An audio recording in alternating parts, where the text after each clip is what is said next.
From an early age, human beings need love and to feel loved by their family, their friends. As one grows up, sexual needs and desires will arise. The games of seduction will intensify from adolescence. However, even if in today's society we are witnessing an escalation, trivialization, and overexposure to images of a sexual and pornographic nature, sexuality nonetheless remains a taboo subject. So it's understandable that when we talk about disability and sexuality, for some people this subject is unthinkable, inconceivable, and impossible because of the disability. And yet, feeling affection, a desire for another person, is natural, even when you are living with a disability. Unfortunately, questions about sexuality and disability are only considered when they arise and are posed to the parents of people with disabilities, and you, professionals. We will now present a scene based on the testimony of various professionals, which we hope will lead you to reflect on the issue of sexuality for people with disabilities, but also, and above all, to question your practices and your professional approach.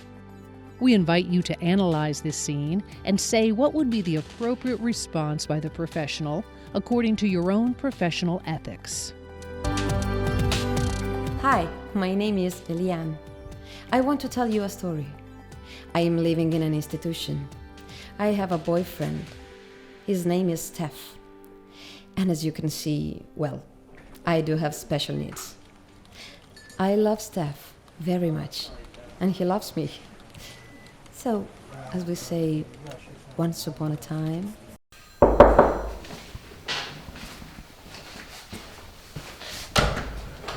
Oh, hi, Eliane. Hi, Theo. How are you? I'm just fine. Can we talk? Yeah, of course. It's perfect timing, actually. I wanted to see you to plan your outings at your friend's house this weekend. And what did you want to talk about? Well, I was at Steph last week, my boyfriend, and I told him I did not have my period last month. And in fact, I made a test, and I'm pregnant. Oh my god. Okay. Okay. Call the nurse. Okay, you will be able to talk to her about it because I don't know nothing about abortion and stuff, and you better talk to her. No, abortion. I want to keep the baby. Well, you can't. You can't because you live here, and you know the child will be put up for and Steph, does he know? Does he agree? Because it won't be reasonable. It's for your own good. Okay, I will talk to the nurse and the principal. Okay. No, I want to keep my baby, and you can't forbid me. It's my right. It's my choice. The issue of sexuality is still a taboo subject that we prefer not to speak about and ignore. However, some institutions try to uphold disability rights by respecting and enforcing the law.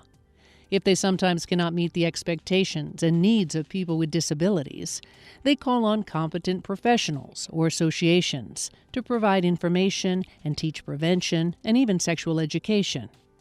In some countries, people with disabilities can call on sexual assistance.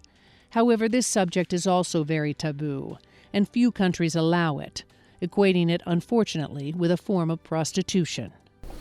Hello everyone. Hello. Okay, we have several topics to talk about today. First, Theo, you want to talk about Eliane and their pregnancy? Yeah, actually I'm very uncomfortable about it.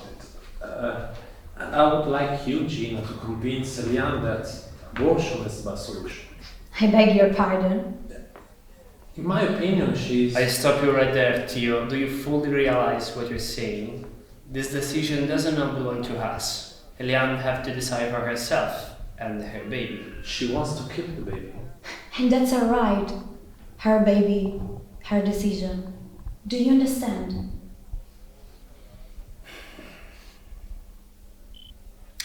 That's settled. Gina, you take over with Elaine and the pregnancy. Theo, you're still an educator, but be careful of what you say about the pregnancy. Please refer to Gina on that subject. Okay, Rosa, you have an issue to discuss with us. I believe it's about a love relationship. Yes.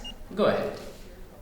Yesterday we were stopped by two residents of the unit because they wished they could live in the same room. Yes, they came to see us in the office to make us this request. They were told that it was the first time this request had been made and that we would be talking to you and the team. Who were they? Lynn and Ben. Yes, they've been together for a while. They share lots of moments. Yes, it's true. Often in the evening they go to the park and Ben takes Lena back to her room. Actually, the question we ask is, has there ever been this type of request here before?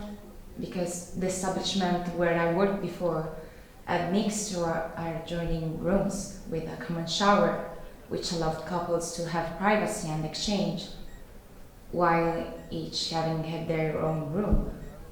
And sexuality was allowed if people agreed. I too have had the case where I used to work.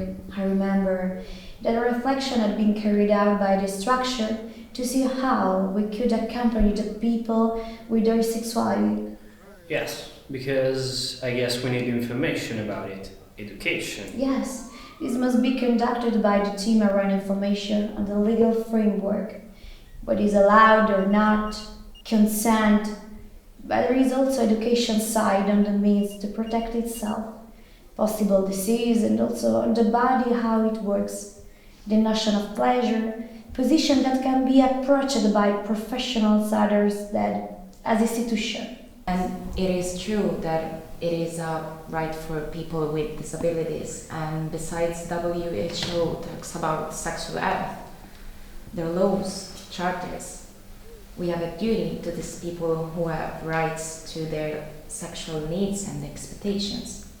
Yes, I agree with everything that is said here.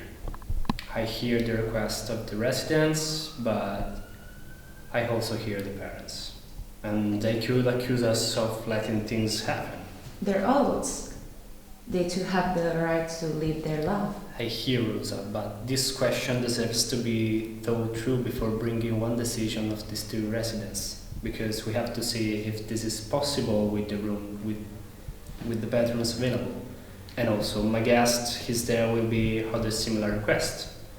I'm going to set up a think tank and talk to fellow directors of institution and how do they do things. Okay? Okay.